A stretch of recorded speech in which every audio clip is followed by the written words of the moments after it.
Et puis nous le disions tantôt, le Premier ministre Ousmane Sonko restera à la primature, tête de liste du parti PASTEF aux élections législatives anticipées.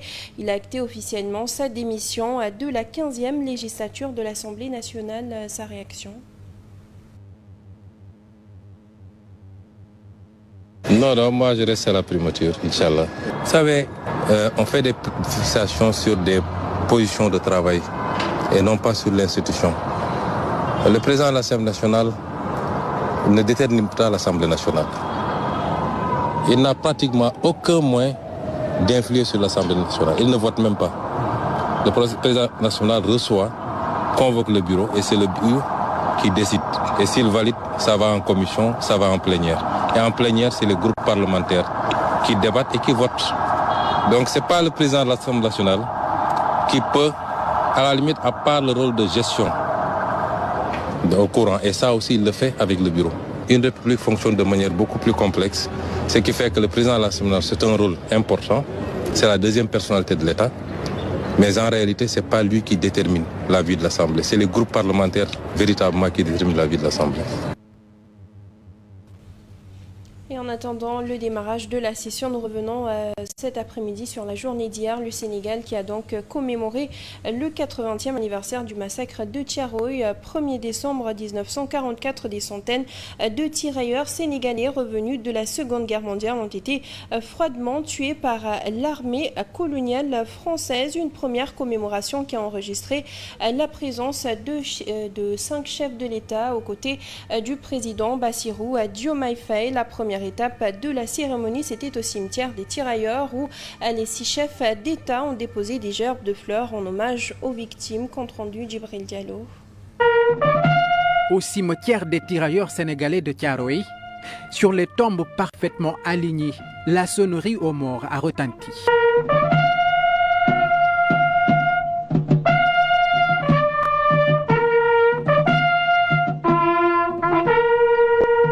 Des morts, des centaines de tirailleurs sénégalais froidement tués au matin du 1er décembre 1944 par leurs frères d'armes de l'armée coloniale française alors qu'ils réclamaient leurs arriérés de solde et diverses primes et indemnités de combat.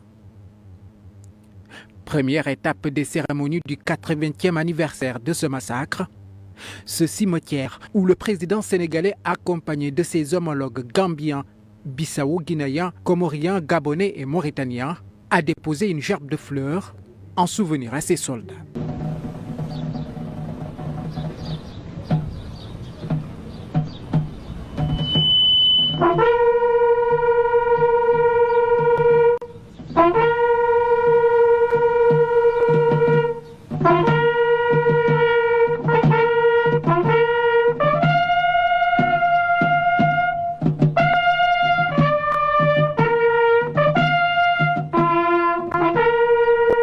La cérémonie se poursuit ensuite au camp militaire lieutenant Amadou Lindorfal. Parmi le public venu rendre hommage aux victimes, les descendants des tirailleurs. 8 décennies après ce tragique événement, ils sont toujours en colère contre la France. La France doit payer le crime de massacre qu'il a effectué sur la personne de ses soldats. La France doit payer également, doit relever ces soldats-là au rang de martyrs. Ça fait 3. Quatrièmement, la France doit leur donner des trucs honorifiques. D'accord? Hein?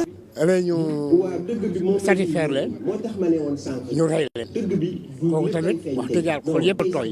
Le président Bassirou Diomaye Faye dénonce un crime de masse. Grande est mon émotion en cette date et en ce lieu qui nous parle, où des héros africains sans défense, armés de courage, de dignité et de fraternité africaine, ont été froidement abattus. Il s'agissait là d'un massacre. Cette commémoration est un bon début pour la manifestation de la vérité historique sur ce qui s'est passé à Thiaroye en 1944. Vérité pour permettre à l'actuelle génération de s'acquitter d'une dette morale aux tirailleurs et à leurs familles, dira le président sénégalais.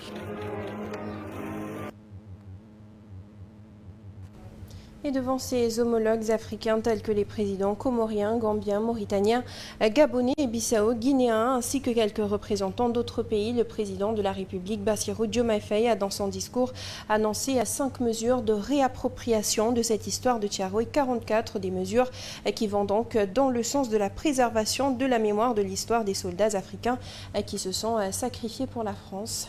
Que cette commémoration, 80 ans après, ne soit pas qu'un moment de recueillement, qu'elle soit un serment renouvelé, un serment de justice, un serment de mémoire, un serment de vérité. Pour ma part, j'initierai plusieurs mesures de réappropriation de cette histoire commune avec 16 pays africains frères.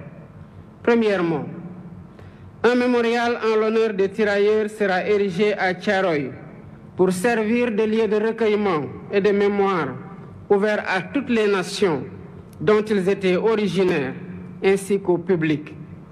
Deuxièmement, un centre de documentation et de recherche dédié aux tirailleurs sera érigé pour conserver la mémoire. Ce centre recueillera des archives, témoignages et récits, tout en soutenant la recherche et l'éducation autour de cette histoire partagée. Troisièmement, des rues et des places porteront le nom de cet événement tragique, de ces soldats, pour inscrire leur sacrifice dans notre quotidien et notre histoire collective. Quatrièmement, l'histoire de Thiaroye sera enseignée dans les curricula éducatifs. Ainsi, les générations futures grandiront avec une compréhension approfondie de cet épisode de notre passé. Cinquièmement, la journée du tirailleur est désormais fixée le 1er décembre de chaque année, jour de commémoration du massacre de Thiaroye. Présent à cette journée de commémoration, le ministre français des Affaires étrangères, Jean-Noël Barrot, est porteur d'un message du président Emmanuel Macron. La France dit reconnaître le massacre de Thiaroye et condamne la façon atroce dont les tirailleurs sénégalais ont été tués. L'Hexagone s'engage ainsi à contribuer pleinement dans le travail de mémoire et de reconnaissance enclenché par l'État du Sénégal. Rien ne peut justifier que des soldats de la France aient ainsi retourné leurs canons contre leurs frères d'armes. Les douleurs encore si vives provoquées par cette plaie béante dans notre histoire commune, seul un travail de mémoire peut conduire à les apaiser. Il n'y a pas d'apaisement sans la justice, et il n'y a pas de justice sans la vérité. La vérité, l'histoire et la mémoire ne sont pas des postures, mais des processus portant une part de complexité devant lesquels nous ne devons pas reculer. C'est pourquoi la transmission des archives a été décidée en 2014. C'est pourquoi la France a accueilli une mission d'étude des archives que vous avez mandatée, qui contribue aux travaux du comité dirigé par le professeur Mamadou Diouf. C'est la raison pour laquelle le président de la République vous a écrit, Monsieur le Président, pour vous dire que la France se doit de reconnaître que ce jour-là s'est déclenché un enchaînement de faits ayant abouti à un massacre. Massacre de Thiaroye, 44 toujours. Le chef de l'État a donc pris un certain nombre de mesures diversement appréciées. Le SADEF approuve mais estime qu'il faut aller au-delà de Thiaroye à 44. Baïsar est le secrétaire général. Il est joint au téléphone par Grégoire Gomme. À l'occasion de la commémoration du massacre de Thiaroye, le chef de l'État a pris un certain nombre de mesures, parmi lesquelles l'introduction de l'histoire de Thiaroye dans les curricula pour son enseignement. Le SADEF approuve et salue cette décision. Cependant, nous estimons qu'on doit aller au-delà de Thiaroye avec son histoire encore bouleversante, avec l'enseignement des œuvres accomplies par les figures marquantes de notre histoire sur le plan religieux, tels Cheikh Ahmadou Bamba, El Hadji Malick Sy, Mame Seydina Limamou Laye, etc., etc. Et sur un autre plan également, Cheikh Anta Diop ou encore Amadou Mahtar Mbow, en vue de permettre aux jeunes et futures générations de connaître davantage notre pays. Il faut également le dire, la souveraineté commence d'abord et avant tout par un ancrage social et épistémologique sur nos valeurs.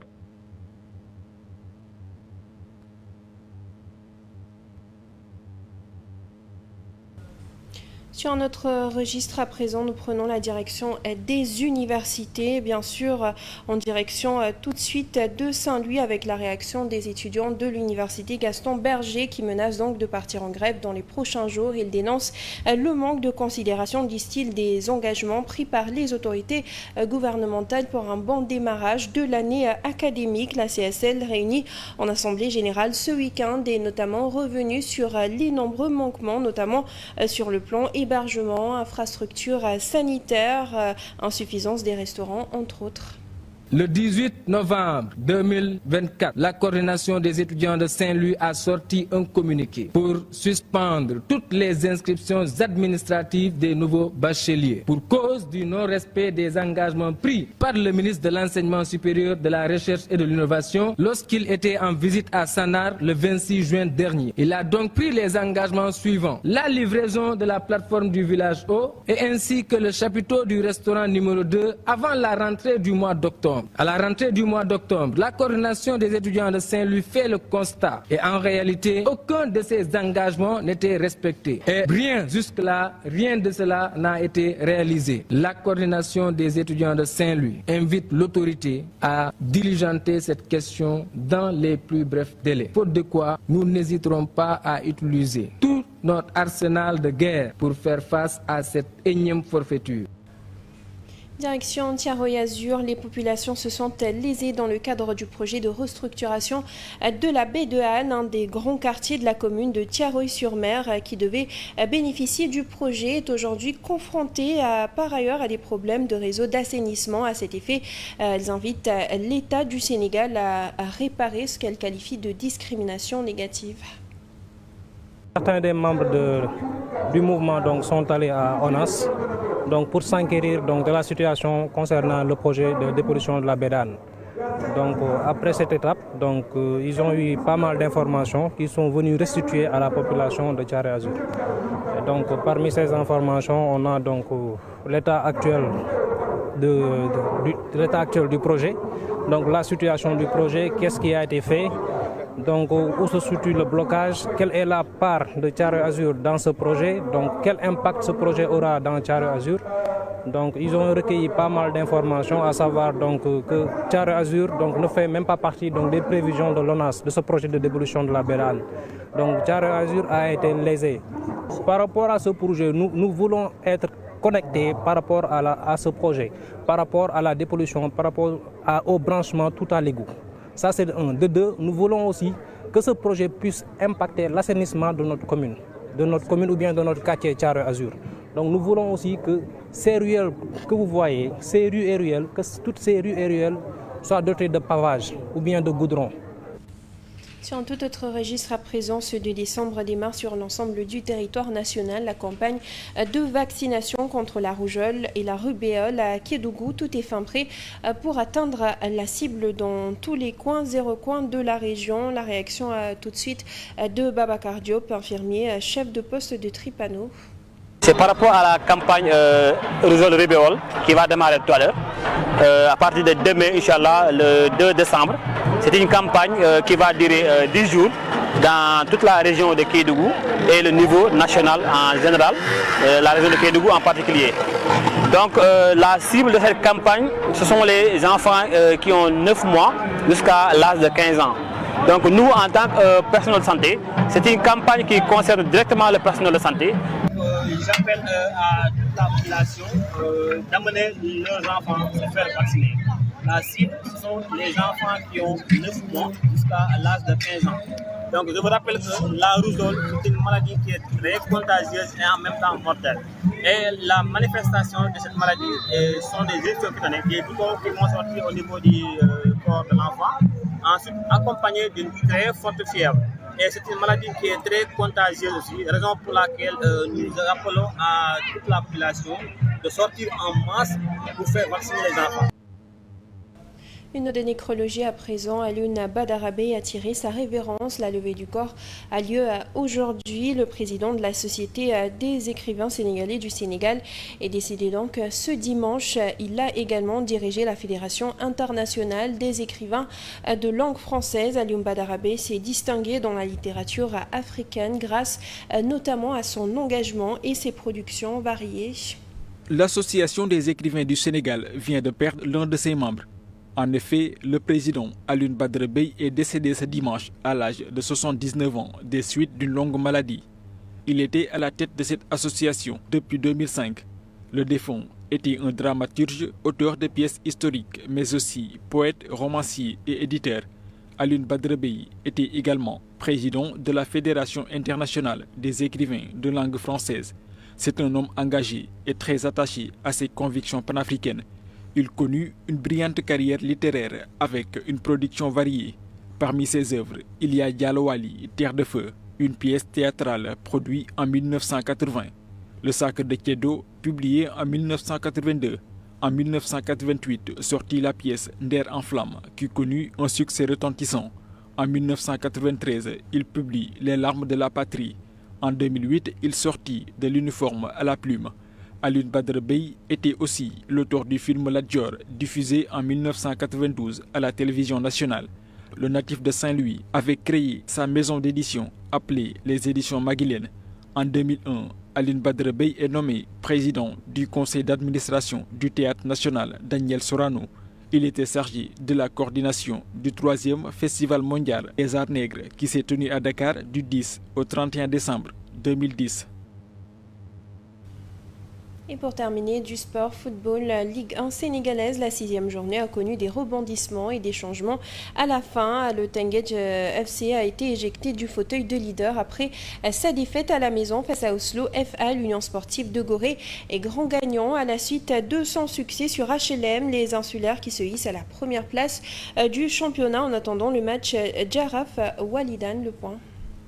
Le spectacle jusqu'au bout de la 6e journée de Ligue 1. Dakar Sacré-Cœur à la maison n'a pas tremblé face à l'Union sportive de Ouakam, auteur d'un début de saison en demi-teinte. Les deux équipes se sont quittées sur un score de 2-0 en faveur des Dakarois. La surprise est venue donc du stade Ngalandou Diouf. Leader avant la rencontre, le Teungueth FC s'est incliné devant les académiciens d'Oslo. Statu quo entre le Casa Sport et la Gel de Rufisque. En manque de repères, le club fagnon de Ziguinchor n'a pas su faire la différence face à la Gel de Rufisque. Match nul également entre la Linguère de Saint-Louis et Guédiawaye FC. Au stade d'Albouri-Ndiaye, le spectacle n'a pas manqué. 4 buts au total, mais un score de parité. À Alassane Djigo, l'AS Pikine espérait faire mieux. Face au promu Diamono de Fatick, les Verts rouges de la banlieue ont été tenus en échec.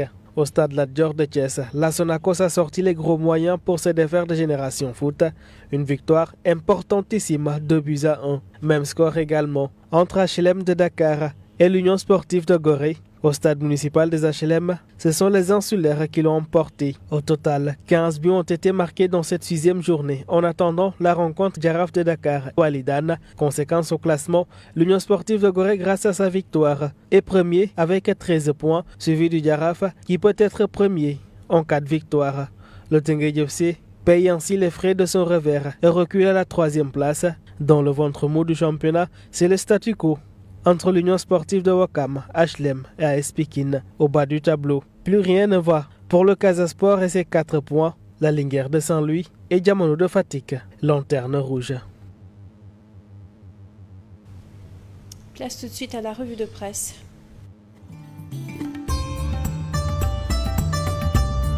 Bonjour, la cérémonie commémorative du massacre de Thiaroye fait la une des journaux parus ce lundi. Thiaroye même a restauré, afficha sa une Le Soleil, soulignant qu'en présence de 5 chefs d'État, le président Diomaye Faye a rendu un hommage aux tirailleurs sénégalais tués au camp Thiaroye le 1er décembre 1944. Il a à cette occasion appelé à une justice sans haine. Diomaye au front, titre Sud Quotidien, qui écrit que par devoir de mémoire pour l'histoire et contre l'oubli et pour la manifestation de la vérité, le 80e anniversaire du massacre des tirailleurs sénégalais le 1er décembre 1944 par des forces de l'armée française au camp militaire de Thiaroye-Gare a été célébrée dimanche 1er décembre. Une cérémonie grandiose qui a vu la participation de plusieurs chefs d'État et de représentants de plusieurs pays africains et de la France. Source A note que le Sénégal tient visiblement à la restauration de la vérité dans le dossier dit le massacre des tirailleurs sénégalais au camp Thiaroye. En effet, lors du 80e anniversaire de la commémoration de la douloureuse page de l'histoire, le président Bassirou Diomaye Faye a demandé la poursuite des travaux pour le rétablissement de la vérité sur la publication.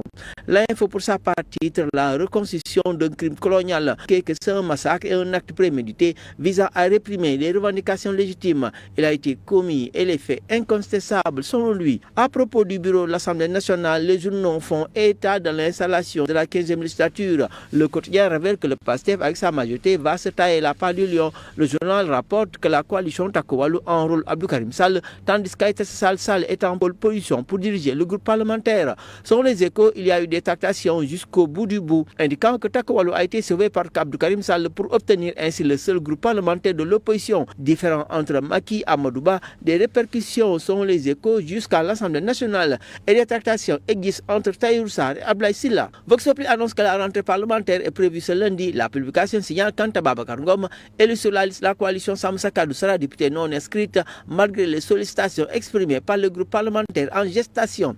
Walf Quotidien lui aborde la question de l'abrogation de la loi d'amnistie. Trahir le peuple ou le pacte, s'exclame le journal. La Tribune lui sur cette loi d'amnistie met en exergue Aïssata Sall qui a averti Diomaye et Sonko abroger la loi pourrait remettre en question l'état de droit au Sénégal. Selon Aïssata Sall, l'observateur lui se penche sur le code du travail, les défis et les orientations d'une réforme vers le permis de travail pour les étrangers. Titre l'Obs, des amendes pour les employeurs, le pouvoir aux inspecteurs du travail et saisir le procureur. L'AS donne des nouvelles de Samuel Sarr, ce dernier dans les liens de la justice et éjecté de West African Energy. Abdou Karim Diop, l'ex-DG d'Ocafrique, désigné intérimaire. L'AS aussi rend hommage à Alioune Badara Bèye, président de l'association des écrivains du Sénégal, décédé dimanche. Une très belle plume se brise, affiche l'AS. En sport, record fait état de Nicolas Jackson, inarrêtable, titre record pour la Ligue 1 sénégalaise, Gorée aux manettes. En attendant, Djalaf Walidane. Bonne lecture.